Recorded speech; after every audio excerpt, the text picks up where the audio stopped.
नमस्कार, आदाब, सत श्री अकाल, जय भीम, जोहार। मेरा नाम है नवीन कुमार। आपको यह जानकर हैरानी हो सकती है कि जितनी ऑस्ट्रेलिया की पूरी आबादी है उतने लोग भारत में इस समय भी रेलों में सफर कर रहे होंगे। 3 करोड़ 20 लाख।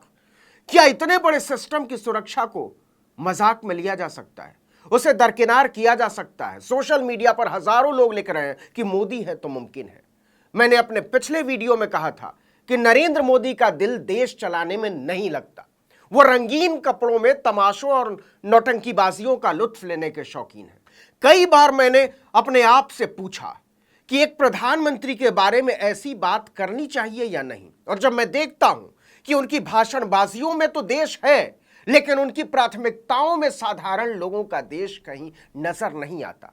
क्या उड़ीसा में हुए रेल हादसे को रोका जा सकता था? क्या यह हादसा प्रधानमंत्री की दृष्टिहीनता का नतीजा है, या फिर इस देश को चलाना उन्हें सचमुच में नहीं आता और सिर्फ महंगे मीडिया कैंपेन ने उन्हें एक दूरदर्शी, विद्वान, समझदार और 18 घंटे काम करने वाले एक परिश्रमी नेता की बनाई थी? चलिए इसकी पड़ताल करते हैं।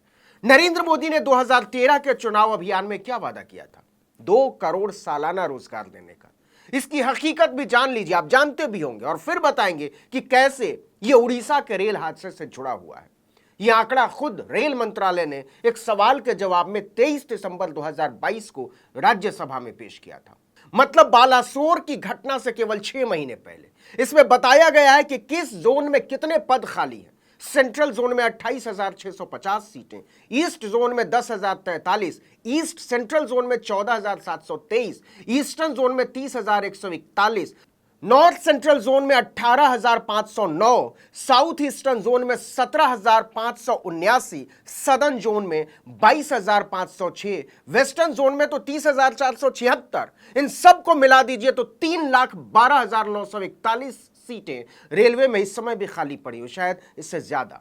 रेलवे को यह बताना चाहिए कि इन लाखों खाली पदों में से कितने पद यात्रियों की सुरक्षा और सुविधा से जुड़े हुए थे। पिछले 9 सालों में नरेंद्र मोदी ने रेलवे को खाली कुर्सियों का विशाल मैदान बना डाला है।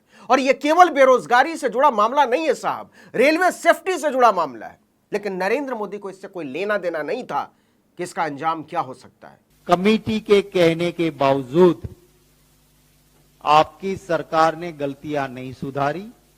2018 में जो इंडिपेंडेंट कमीशन रेलवे सेफ्टी था, उसको आपने इंडिपेंडेंट रहने नहीं दिया काम करने के लिए।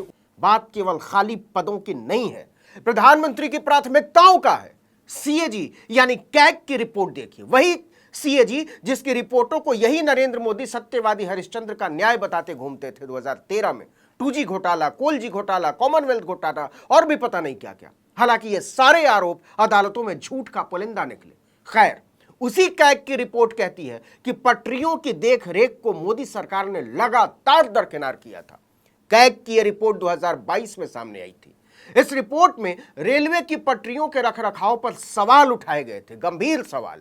हैरानी की बात यह है कि इस रिपोर्ट को संसद में भी पेश किया गया था, लेकिन मोदी सरकार ने इससे रद्दी से ज्यादा कुछ नहीं समझा।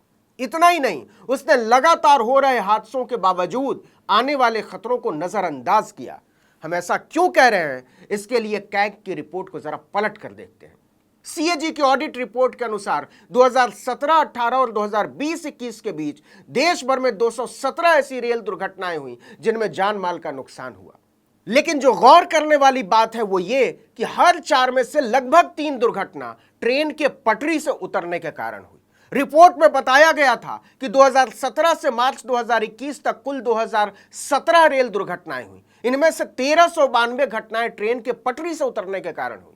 सीएजी ने अपनी रिपोर्ट में साफ साफ लिखा है कि पटरियों के रखरखाव में फंड की कटौती की गई है।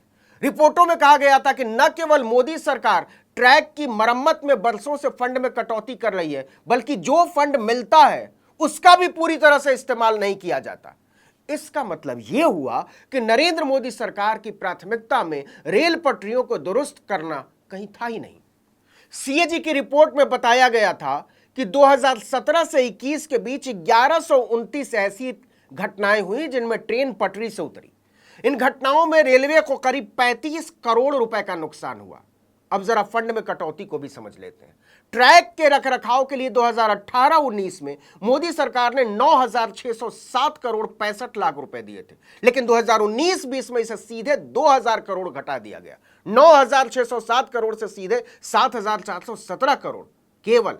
लेकिन मोदी सरकार के निकम्मेपन की हालत यह है कि रेल मंत्रालय ने इस पैसे का भी पूरा इस्तेमाल नहीं किया। ऐसा कैग की रिपोर्ट में लिखा हुआ है, वो भी तब जब इसी रिपोर्ट के मुताबिक ट्रेन डिरेलमेंट की 1129 घटनाओं में से 289 ट्रैक के रखरखाव से जुड़ी हुई थी। अपनी रिपोर्ट में मोदी सरकार की धज्जी उड़ाते हुए कैग ने यह भी बताया था कि कहां कहां रेलवे को अपनी व्यवस्था सुधारने की जरूरत है। उसने सलाह दी थी कि दुर्घटना को रोकने के लिए आपसी कम्युनिकेशन को और मजबूत करने की जरूरत है। रेलवे को ट्रैक मेंटेनेंस को सुनिश्चित करने के लिए बेहतर टेक्नोलॉजी का उपयोग करना होगा और मजबूत निगरानी तंत्र विकसित करना होगा। इसके लिए आदमी चाहिए, पद खाली पड़े हैं, वो भी प्राथमिकता के साथ। रिपोर्ट में यह भी लिखा हुआ था कि इस काम में कंजूसी ठीक नहीं है। धन की कमी से बचने के लिए RRSK फंड यानी राष्ट्रीय रेल संरक्षा कोष बनाना होगा। इसका सीधा और साफ मतलब यह है कि सीएजी ने 2022 की रिपोर्ट में लिखित में कहा था कि मोदी सरकार रेलवे सेफ्टी से खिलवाड़ कर रही है। उसने बहुत विस्तार से बताया था कि आप पटरी को लेकर लापरवाह नहीं हो सकते। आगाह किया था कि इसमें सरकार को अपने रवैये में तत्काल सुधार करने की जरूरत है। इस रिपोर्ट में पटरी के रखरखाव में बजट में कटौती पर गहरी चिंता जताई गई थी, लेकिन दूसरी रिपोर्ट्स की तरह सरकार ने इसे भी नजरअंदाज कर दिया, कचरे में फेंक दिया। ऐसे में अब यह कहना कि इस हादसे की जिम्मेदार सरकार है या उसकी लापरवाही है, गलत नहीं होगा। सवाल तो बनता है कि देश की आबादी लगातार बढ़ रही है, जाहिर है ट्रेनों की संख्या भी बढ़ रही है या बढ़नी चाहिए। इस्तेमाल के हिसाब से रेलवे का रखरखाव भी दुरुस्त होना चाहिए, बजट ज्यादा होना चाहिए, जाहिर है इसके लिए फंड बढ़ाया जाना चाहिए था। मोदी सरकार को इसका जवाब देना चाहिए कि इसमें इजाफा करने की बजाय कमी क्यों की गई। लेकिन जैसा कि हमने शुरू में ही कहा था कि प्रधानमंत्री नरेंद्र मोदी कितने भी बड़े भाषणबाज हों, लेकिन उनका काम करने में दिल नहीं लगता। वरना उन्हें इस बात पर चिंता होती कि पटरियों के रखरखाव का फंड घटा देने के बावजूद उसका पूरा इस्तेमाल क्यों नहीं हो रहा है। क्या यह कोई तुक्का हो सकता है कि सीएजी की रिपोर्ट आने के 6 महीने के भीतर उड़ीसा में इतनी बड़ी घटना घट गई। लेकिन जो तोड़ देने वाला है वो ये कि इतनी बड़ी घटना के बाद भी रेल मंत्री ने इस्तीफा नहीं दिया है, या कहिए नरेंद्र मोदी की हिम्मत नहीं हो रही है इस्तीफा मांगने की, क्योंकि वो जानते हैं कि अगर ऐसा हुआ तो उनकी भी 18-18 घंटे काम करने के फैलाए गए झूठ की पोल पट्टी खुल जाएगी। उनके भीतर नेहरू या वाजपेयी जैसा साहस नहीं है।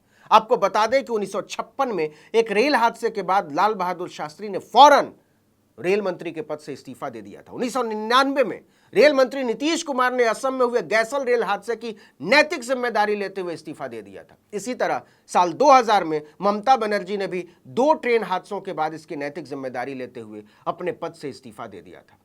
लेकिन नरेंद्र मोदी से नैतिकता की उम्मीद अपने आप को ठगने से कम नहीं है। इस वीडियो में इतना ही, लेकिन अगर आपने आर्टिकल 19 इंडिया को अब तक सब्सक्राइब नहीं किया है तो कर लीजिए, बेल आइकॉन दबाइए। यूट्यूब पर देख रहे हैं तो सब्सक्राइब कीजिए, और अगर फेसबुक पर देख रहे हैं तो हमारे पेज को लाइक कीजिए, कमेंट कीजिए, शेयर कीजिए। हमारा ट्विटर हैंडल आप जानते हैं, आर्टिकल 19_इंडिया, और मेरा ट्विटर हैंडल नवीन जर्नलिस्ट। आप मुझे भी फॉलो कर सकते हैं। नमस्कार।